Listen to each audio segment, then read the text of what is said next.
I want to deal with the last one, the so what. How are we going to sell in this new environment? Because you've already seen some cases where somebody might say, I'll just pay the penalty rather than take my insurance. Or I've heard repeatedly, why don't I just pay the penalty instead of my group insurance? And that's what this class is going to look like. Because you see, first off, again, in a general sense, our primary markets, 2 to 50, are not impacted by these penalties in a general sense.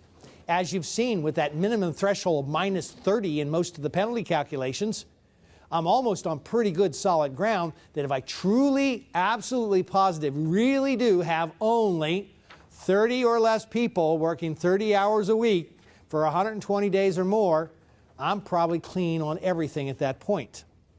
Okay? I say probably because, again, we have to be careful about our seasonals, our part-timers, and all that calculation, and the fact that companies ebb and flow during the course of a year. And we are, at least as the law is currently defined, eligible for these tests on a monthly basis. So, but again, the bulk of what we sell isn't going to be under that mandate. That's good news.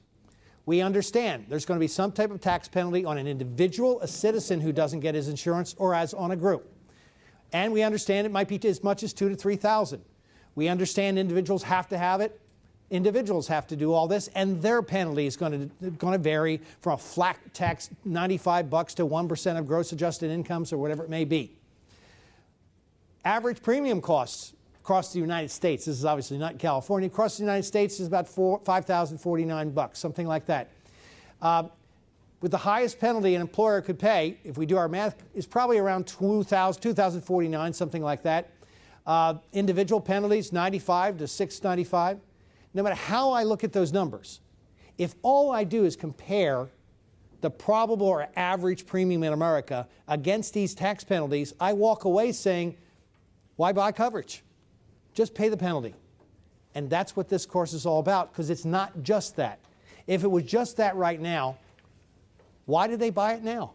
There's no law that says you have to buy health insurance. The last group Shirley sold, she couldn't cite a church law, a state law, a city law, a federal law. Even the Romulan law in Star Trek, doesn't even apply. Okay? They bought their health insurance for some reason other than the law. The fact of the matter is, why did they buy it? Well, these are all true. Competition for quality employees. It's as simple as that. I can not pay for coverage right now, but then I have to have a set of employees willing to deal with me not giving them that sort of benefit and willing to stay around.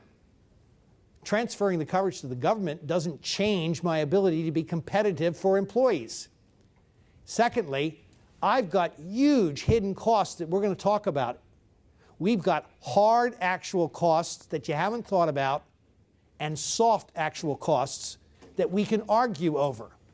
As an example, if I show you a study that says every time you lose an employee, your loss to the company in productivity, training time, recruitment costs, background checks, if I say to you the value of all that cost is 75% of the guy's annual salary, or if I say to you the value of all that cost is 100% of the guy's salary, you and I might argue and agree that it's 80%. You might say, no, Don, it's no more than 30. I don't care what number you finally settle on. It ain't zero. And when you tell me this is the cost of health insurance and this is the penalty, then start adding in whatever percentage of that guy's salary you want to start adding. That's soft costs, but it's real. And by the way, do you want to know what the actual studies say the cost to an employer is? 150% of the guy's annual salary. And I'll show you the studies. You see, that's what we've got to learn this hour. We've got to learn to go back and teach our employers, who are not mandated to buy today, will not be mandated tomorrow, that health insurance is sold because it pays for health care. And they buy health care because it is cheaper and better for their company than to not buy health care. But they've forgotten all those old studies and all those old stories because we've gotten into a habit of just spreadsheet selling. We think the only problem is just which one is cheapest to solve the problem, and we've forgotten what the problem is. Because absenteeism is still going to occur in 2014. Presentism, what we'll talk about, is still going to occur in 2014. All sorts of stuff. Our system of sales started at the end of World War II. A bunch of people came back from the war machinery, put all the women and took them back home to create the 1950s and that expansion of everything that occurred in the 50s. And the government paid people to stay home and to go to college and things like that for my father. And the people who ran the businesses had to come up with ways to get workers.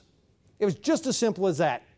And Mr. Ford was willing to pay more than Mr. Westinghouse or whatever it may be, until the government came in and said, nope, we're going to stop all the wages and all the competition on price.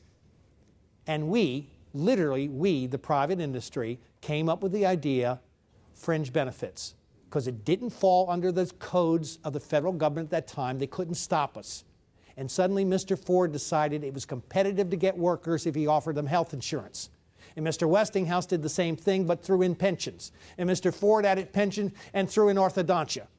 And on it went. And our business came to life that day.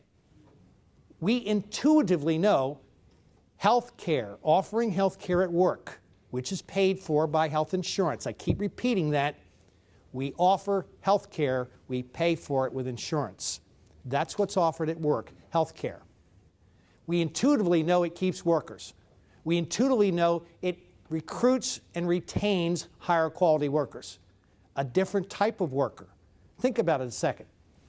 If you're an employee and you're thinking of a long-term relationship with your employer, say you have children, who's more likely to leave their job on the spur of the moment just for the heck of it? A single, unattended, unstable male. You get the picture. That person that the employee says, I want that person who learns their job, gets better at it in my company, adds more value, becomes very important to my organization. I don't want them moving away. I hate it when a parent dies and they move for things I can't control. But I sure as heck can control whether I offer health care. I sure as heck can. I want those less mobile employees because they add value. If you don't have that health care, job hopping becomes a lot easier to do. And having an exchange, even with guaranteed issue, isn't going to make that any simpler, and we'll talk about that in a moment. Typically, you get higher educated people who are looking for health care in the workplace. And by offering it, I can reduce the cost of turnover dramatically. Think of it as an investment in human capital. Remember my story at the first? I got 2 car body shops on both sides of town, and the 2 best employees, we all know who they are, we know their names, we're a small town. And one of those 2 has got a deft hand when he does the spray painting on the repair. It's beautiful. The other guys are kind of hacks. But the best guy, he's known. And I, the employer, have paid that guy to learn his trade and develop his skill and perfection over all those years, and I'm just simply going to throw away the health insurance and let this guy over here, who has Don Goldmann as a broker, and has convinced him you'll get his skill. That owner over there invested hundreds of thousands of dollars in this guy's experience, and you're going to get it for pennies on the dollar because you offer health insurance. And that's a true story, and it used to happen all the time until all the small employers figured out, I got to have it. I have an investment in human capital and I can't afford to lose it. That's still going to be true 2014 as it was today. What does the study show? Right here, we're talking about turnover rates when you have and don't have health insurance. Moorhead and Cooper study, 93. Married men, there is a 38% less turnover rate when married men have health care offered at work. 25% lower rate for women. Single men, 29, 30 for single women. Second study, turnover rates with and without health insurance. This one did it both ways.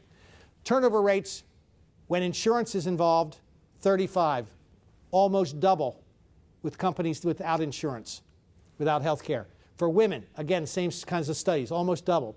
For single men, for married men. I'm sorry, single women.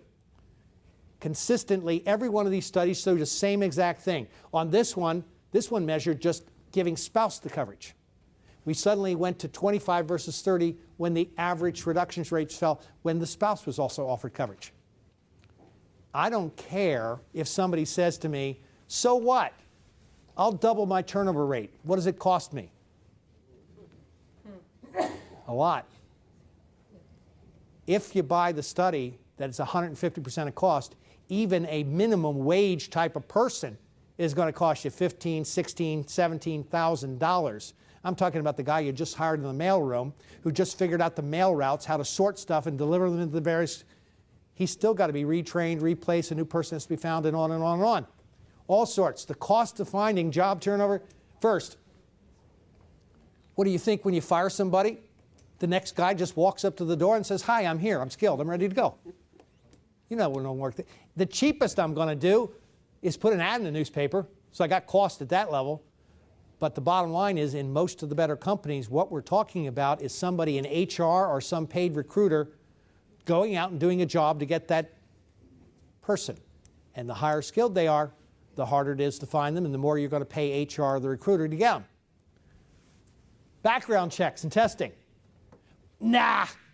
When I lose an employee at this place, I just hire anybody off the street. I don't do that background check. I don't do that drug testing. No, that's just silly. I will tell you this. If you have a company out there today that's not doing any kind of background check, no medical kinds of checks and drugs, et cetera, and probably not even doing social background checks, like getting on to look at their Facebook and things like that, if you have those companies, they won't be in business by 2014, so don't worry about them. I'm dead serious. You and I both know every legitimate company is doing those checks, and that costs money. Doesn't come free. How about training? Oh, man, when I lose an employee, I'm just going to let all my employees go. Take their health care over to the exchange, and if they quit me because who cares? I can train them for free. Yeah? Even the simple receptionist. Anybody ever try to train a receptionist? Yeah. How much productivity do you lose having the new receptionist in place?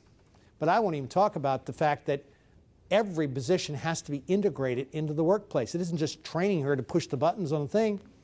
It's that full integration that occurs. There's costs involved in that. Those are soft costs, but they're costs. How about soft costs? Supervisory time. New hire just walks in. Supervisor does what? Trains them. The manager trains them. Sometimes the owner trains them. The intellectual transfer of skills going to the competitors. We talked about that. Arizona Carey School of Business, this is the predominant study as to the cost for replacing of employees, and they put it right at 150% of the person's base salary. You say to me, whoa, wait a minute. You mean to tell me if I hire a IT engineer at $90,000 and his replacement's going to cost me $125,000? $35,000? Did I do that wrong? Yes. And the answer is yes. Go talk to an IT guy when he first comes in. You know what he does? We hire loads of people. It takes them about 3 or 4 months just to figure out what the frig is this language these insurance people are talking when they go to program our systems. They may know how to program. That doesn't mean they know our business. Every person, 150%. So when that guy tells me it's just the cost of the health insurance versus the penalty, start doing some soft cost calculations. And if he says, I don't believe that 150%, fine. We'll do 100. So the $90,000 engineer will cost you 90 instead of 135 or whatever it was. Yeah. There are real costs in that. How about this? What if I just strategized to drop the insurance and pay the penalties? We've been asked that question 3 times today already. Since we require the individual under the law to buy their own coverage, I could just say to the guys, go get it on yourself. Oh, wait. I got it. Your small employer honestly thinks all of his employees are so stupid that he'll drop the coverage, not give them a pay raise, and they won't recognize that they just got a pay cut. And when they go over here to buy the insurance they're required to buy, or they want to buy because they're sick or whatever the case may be, they won't figure out that their cost of living just dropped rather dramatically because you let them go and threw out your insurance plan. Anybody running a business with people that stupid? I know some businesses with people that stupid, but they don't have insurance now, and they're not going to have insurance in 2014. They've got stupid employees. Well, sometimes they're not stupid. Sometimes they're just ignorant because they're in the wrong part of society, or they're too poor, or they're here illegally. But not the customers I had. They would understand, you've just cut my pay. But wait a minute, we just didn't cut their pay. We then sent them over here to buy their health insurance with after-tax dollars. So if this policy costs the person $1,000 in the exchange, how much does he have to earn in take-home? I'm sorry, how much does he have to earn in gross to get the take-home for $1,000? $1,250, $1,300, somewhere in there. It's not a dollar-for-dollar trade-off.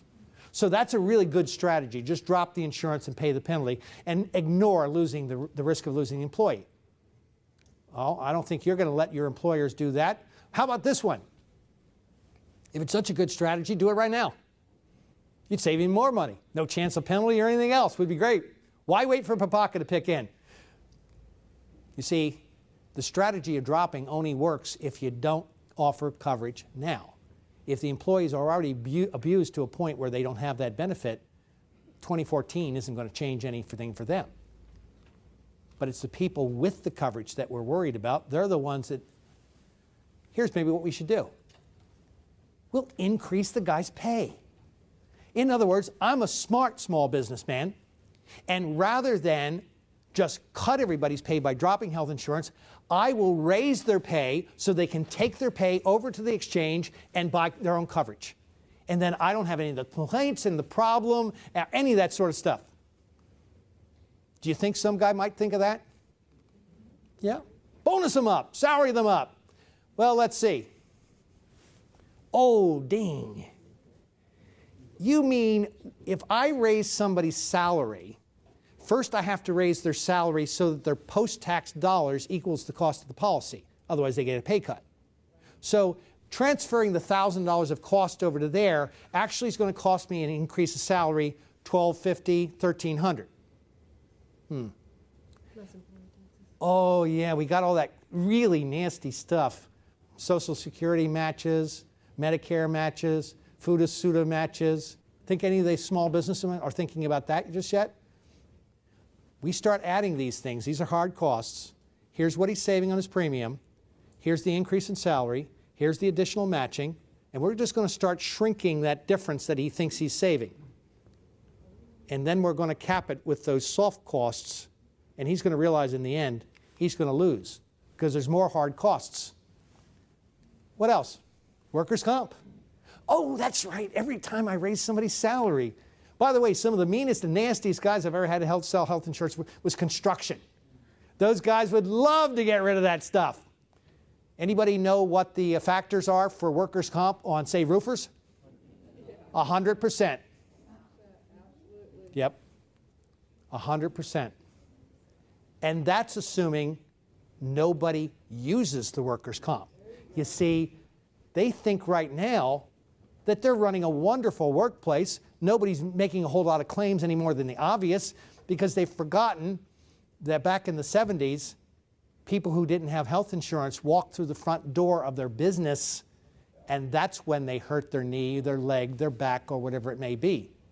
Their experience factors went up like crazy. When we started putting group health insurance into businesses, worker comp experiences went down.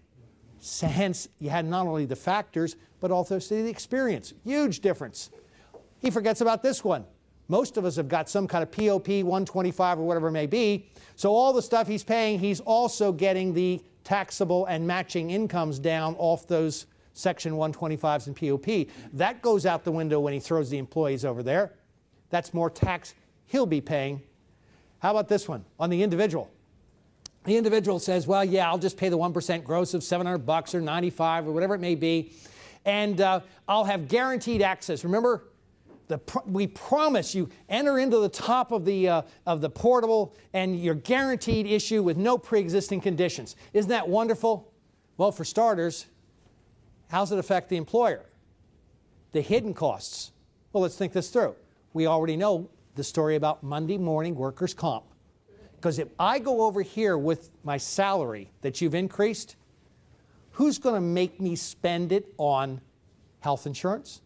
Because you see, what I want is a large screen TV. I also want a big truck. But I'll not be funny. I'll talk about the real world. I want to keep my house, and it's underwater. And the money you just gave me per month is going to help me stay in that home. And if you think that's not a real world, then you're not understanding what's going on out there, Mr. Small Businessman. You can raise my salary all I want. That doesn't get me health care. And you may say, what do I care? I gave you the money, it's up to you. Except now you got the Monday morning workers' comp. Got all sorts of hidden costs that are going to be quite significant. What about these? Anybody know what presentism is? Presentism is when the guy has, for example, a chronic condition such as an allergy. It's not life-threatening. He's not going to buy his health insurance because he's got it. But without his health insurance, he doesn't have any pharmaceuticals. He has to pay that by cash, and lots of them don't, or his high blood pressure, or whatever it may be. And so he shows up for work, and he's at his desk, or she's at his desk, and the functioning of their brain, their body, and everything else. Brain, if it's type entering in data. That's presentism, where you're sitting there, but you're not working at 100% functionality. Workers' production goes down. You're on an assembly line. You're doing something with your hands. Workers' productions go down. Worker comp claims go up. Absenteeism. That goes crazy. Employers who have health insurance, employees who have health insurance tend to file fewer worker comp claims. They have less incentive to shift costs. That's obvious. This is productivity studies. Now, all these studies are collected in a report called the University Research by Ellen O'Brien, 2003. The long and short of this is this. There is a 43% fewer sick days related to people with or without health insurance who get something called upper respiratory illnesses. Would anybody care to guess what upper respiratory illnesses? The flu. People who have health insurance come back into work quicker. 43% more absenteeism due to the flu when you don't have health insurance. Now, that doesn't affect an employer's productivity. In fact, when that employer gets somebody sick and they have to stay home, they don't have to hire a temp to come in and work the phones or do the data entry. They just let all that work just back up, right? When you actually start thinking about it and you start asking the small employer that, then you're suddenly going, he's going, whoa, whoa, whoa, I hadn't thought about that. Suddenly, cutting the health care doesn't make sense. Productivity measured in dollars and cents in '87, $284 to $1,475 of productivity for every employee with or without health insurance. That's lost, and that was '87. My guess would be 2-3 times that today. '97, health status more consistently explains differences in absenteeism than economic factors. What they studied was this. Do people who get paid more get sick less or come into work less, come into work more? Do people who do certain types of jobs come in less, come in more? Do people who are certain ages come in more, come in? No. The number one factor on absentee rates was whether you had health care or didn't have health care. Number one factor. Productivity here. Typically, average female loses 733 in productivity compared to a male, 1230, if they have health care, if they don't have health care. Untreated pollen. Pollen. There is a 10% productivity loss when people who don't have health care don't keep their pollen treatments. In other words, they're not getting their Claritin or whatever it may be. 10% productivity. How much is that worth to your small employer? Guess. Individual.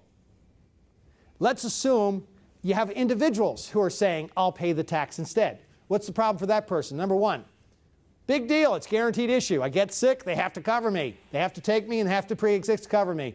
There's only one problem. You're getting sick today. Your coverage, if the system works perfectly, that big chart I showed you, starts tomorrow. And I don't even believe it's going to start tomorrow. But if I assume it starts tomorrow, you get sick today.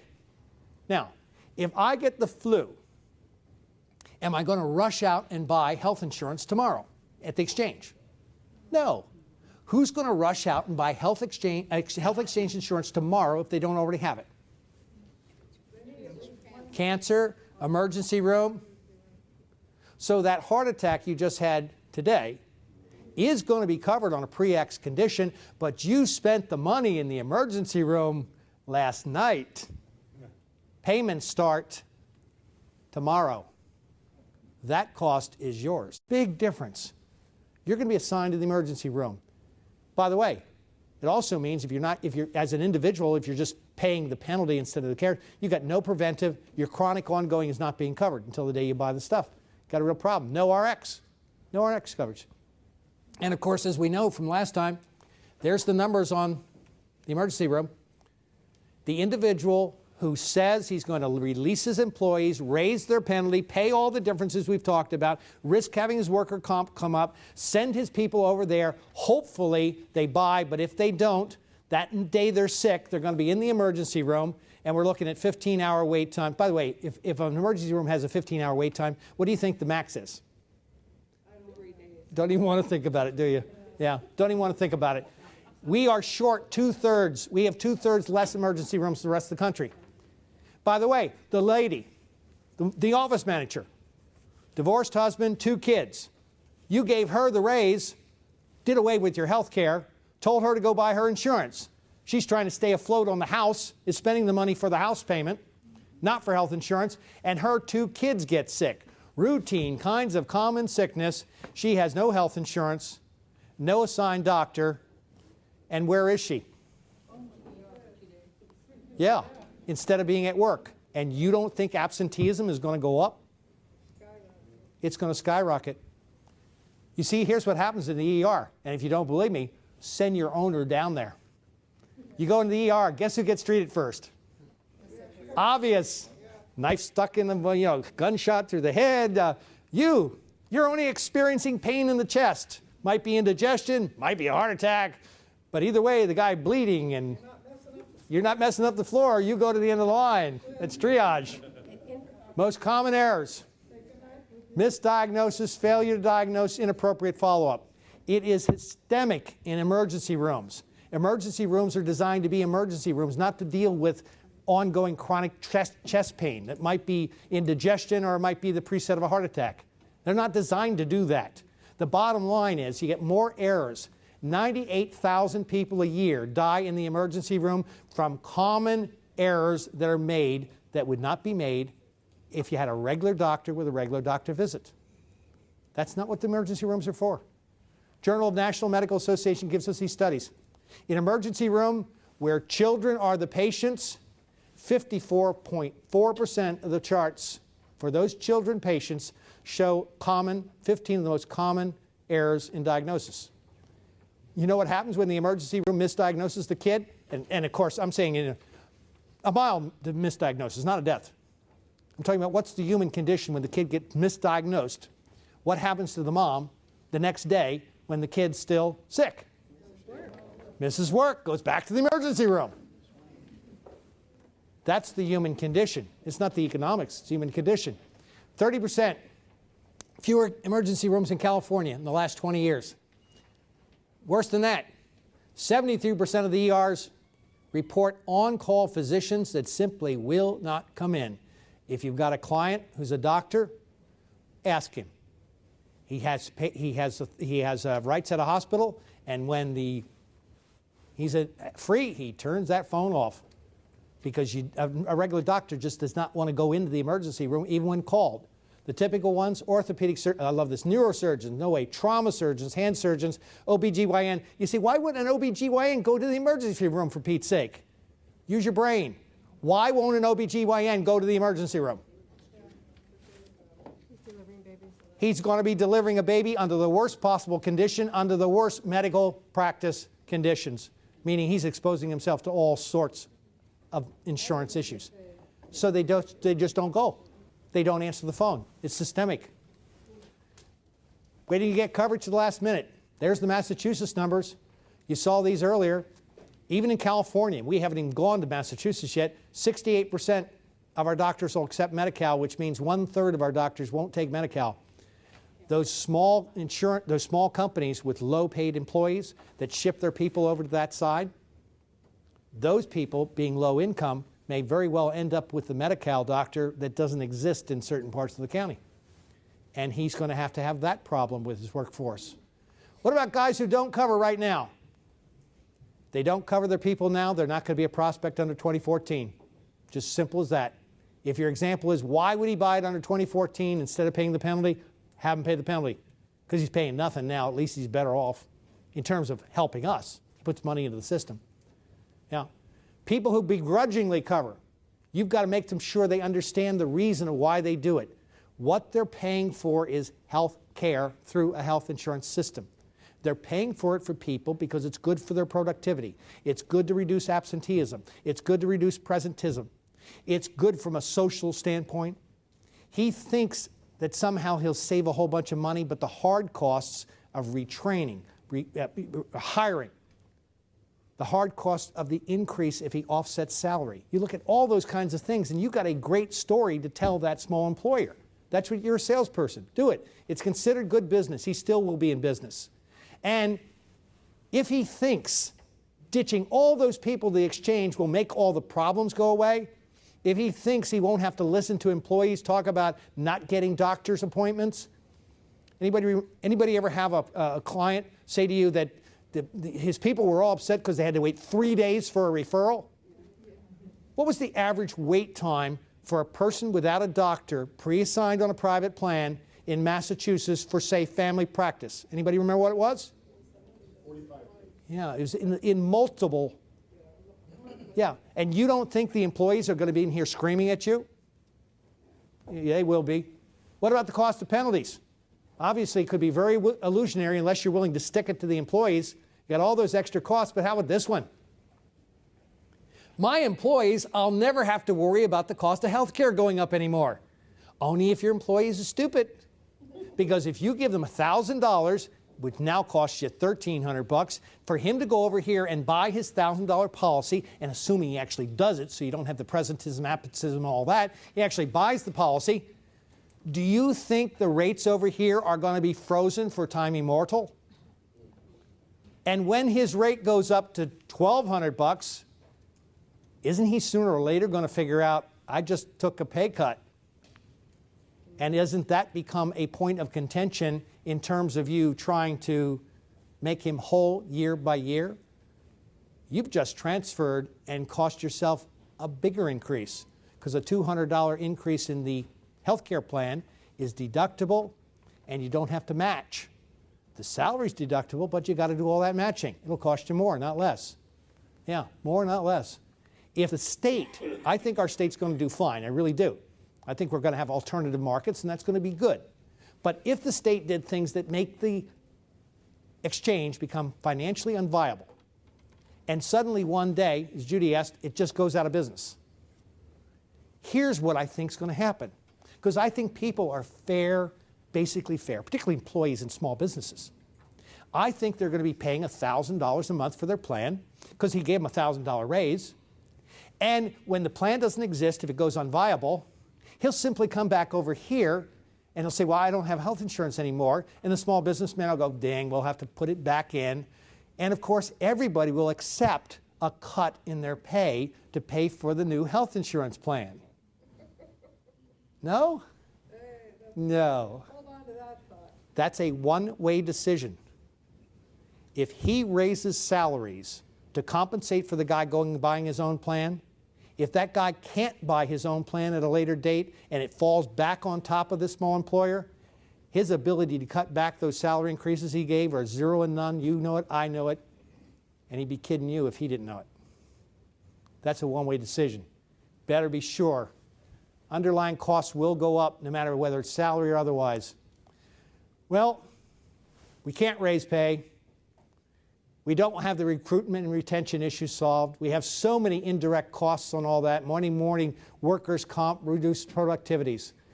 The non-premium problems won't diminish. He'll still have the complaints in the workplace. They'll just be complaining about the exchange that they were forced into, as they see it.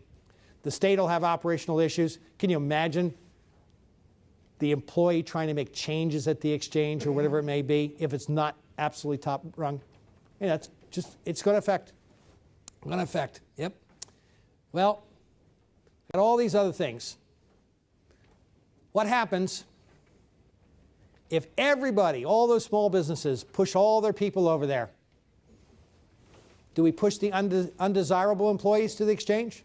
Is that all, the only ones who go in there are the sickest, the poorest? Could be.